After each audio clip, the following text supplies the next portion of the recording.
যারা সানাই যারা বলেছে তীব্রামতাকে খুঁজে পাওয়া যাবে না, আমি অনুরোধ করব আপনাকে খুঁজে পাবো কিনা আপনি চিন্তা করবেন। কয়েক বছর বাদে নন পুজো কইরে মানো আবু ওয়ানসুতি নাও আই এম তীব্রামতা man, I am not a minister. If anyone can speak like this, हम लोग का भी मुंह है, I think we know more languages than them. उन लोगों को 2 लैंग्वेज मालूम होगा, 3 लैंग्वेज मालूम होगा, हमको उनसे भी ज्यादा लैंग्वेज मालूम है, हम बोल सकते हैं।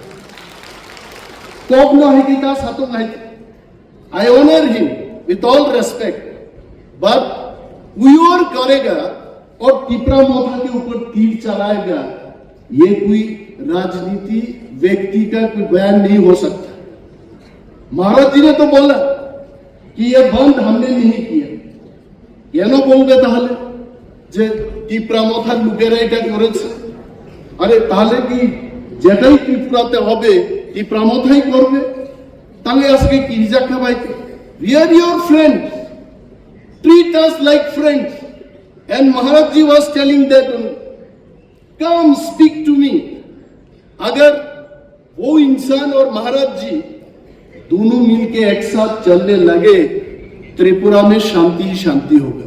तो आप क्यों नहीं चाहते हो? Why you don't want to talk to him? ऐसा नहीं करना चाहिए। त्रिपुरा इज आस, हम सबके हैं, मिलके चलना है। We have to keep peace and prosperity in Tripura. It is our responsibility.